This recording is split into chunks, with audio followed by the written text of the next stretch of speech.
跟各位介绍，我们目前正在进行一趟北海邮轮之旅。透过邮轮这种交通方式呢，来畅游北海国家的重要城市。我们从汉堡出发后呢，经过了荷兰的鹿特丹，经过了比利时的布鲁日。照理说，今天应该要来到法国的诺曼底啊，但是很不幸的碰到了码头工人的罢工活动，船无法靠岸。没办法，因此邮轮在布鲁日又多待了一天。于是呢，今天我要向各位介绍的呢，一样是比利时的城市。这一座城市虽然知名度相对较低，但是它非常的漂亮，甚至在城市内就有城堡。请大家跟随我的画面呢，一起来到这座迷人的中古世纪城市根特。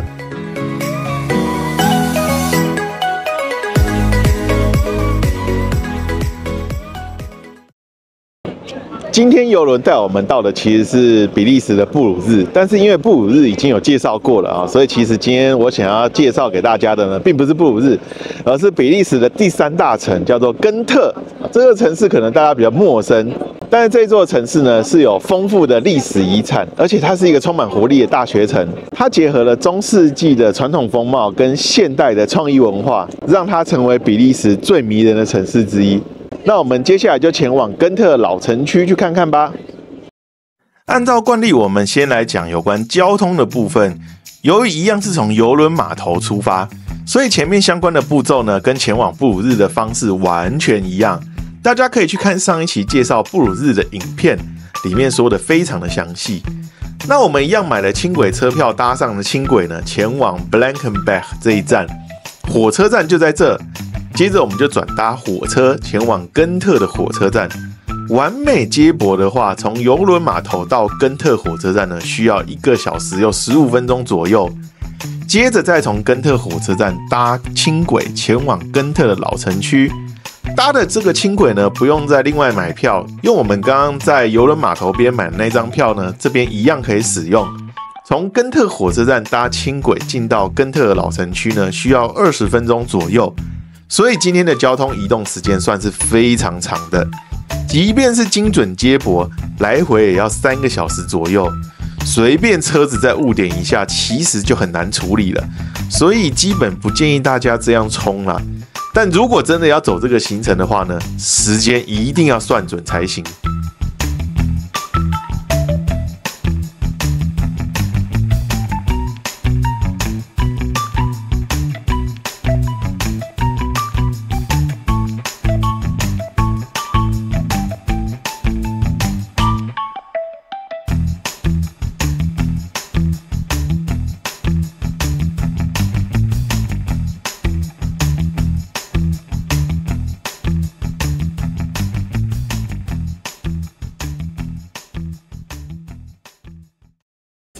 根特的历史呢，可以追溯回中世纪，曾经是欧洲最重要的贸易跟工业的中心之一。特别是在11到16世纪之间呢，这边当时啊，就是羊毛产业非常的兴盛，所以这边当时也变得非常的有钱啊。但是到了16世纪的时候呢，受到战争还有一些变革的影响，这根特就逐渐的没落。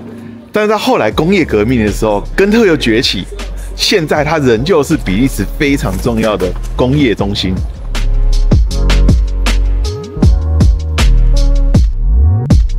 现在在我身后的呢，是根特最重要的宗教建筑，叫做圣巴夫主教座堂。然后呢，它是非常高的哥德式的建筑哦，这个塔顶非常非常的高。那除了这个非常高的这个塔顶而闻名之外呢，在这个教堂里面呢，收藏了一幅画叫做《神秘羔羊》。但是我必须老实讲，像我对美术并没有什么涉猎，或者说我对宗教并没有什么涉猎的人，我看到那幅画我也还是不认识它。但是没关系，待会儿我们就进去看看那幅画长什么样，然后这里面是长什么样子吧。作为根特的地标之一呢，圣巴夫主教座堂是游客跟朝圣者的必访之地，也是比利时最常被拍摄与记录的教堂之一。它非常的古老，历史可以追溯回10世纪，经过多次的扩建后啊，终于在16世纪成为我们今天看到的这个模样。整座教堂融合了罗马式、哥德式和巴洛克的风格，内部气势恢宏，拥有高耸的拱顶、彩绘玻璃以及丰富的艺术珍品。进入教堂是免费的，但是如果要去看这些艺术珍品的话，就要另外买票了。而这些艺术珍品中最知名的就是神秘羔羊这一幅多连画，这幅画也是非常的古老，完成于西元1432年，是文艺复兴绘画的巅峰之作。这幅画非常的大，放在一个相对很暗的房间内，周围的灯光衬托出这幅画真的非常的壮观。我在拍摄这个画的时候啊，并没有太多的感觉，就只觉得在拍一幅很大的画作而已。但是到了隔壁的房间，看到相关的画面解说后，才发现原来有这么多的细节在这幅画之内，把它放大再放大，真的非常的厉害。包括中间那只羔羊放血的状况，还有修复过后羊的面貌，以及画作中远方城市呈现出根特城的模样，非常非常的细致。也因为它真的太厉害，所以在历史上多次从根特被劫走，包括拿破仑啊、德国的纳粹啊，是历史上最常被盗的艺术品之一。这幅画现在能够这样呈现在我们的面前是非常不容易的事啊！大家有机会到这边来的话呢，千万别错过近距离欣赏这一件跨越600年的艺术传奇的机会。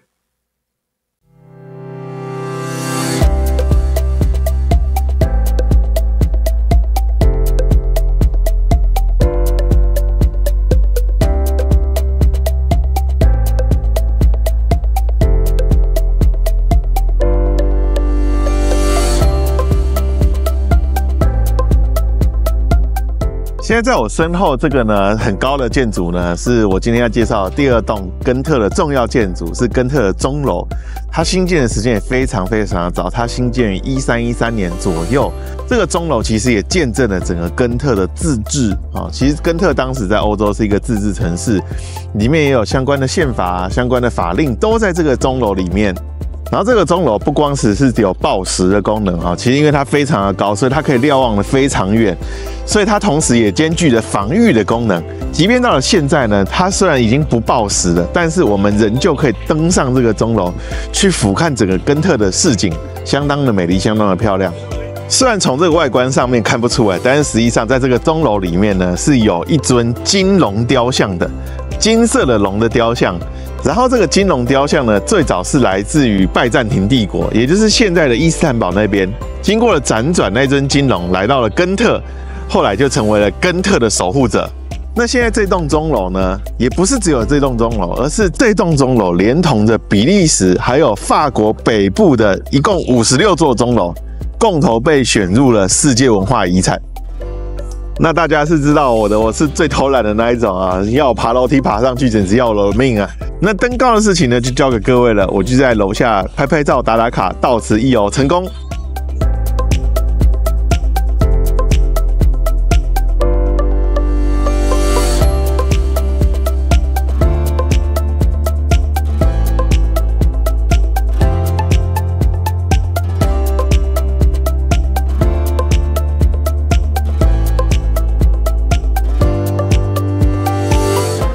来到比利时呢，比利时松饼是非常有名的在地美食。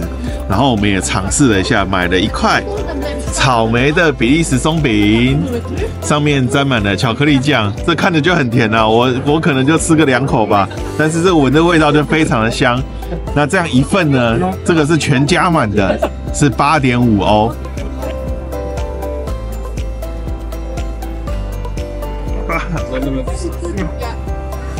强制喂食。我讲它很小。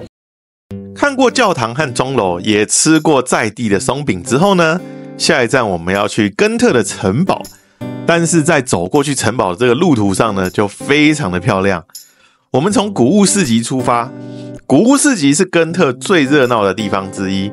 这里曾经是中世纪的贸易中心，当时的船只会沿着运河把谷物、羊毛和香料从欧洲的各地运来这里交易。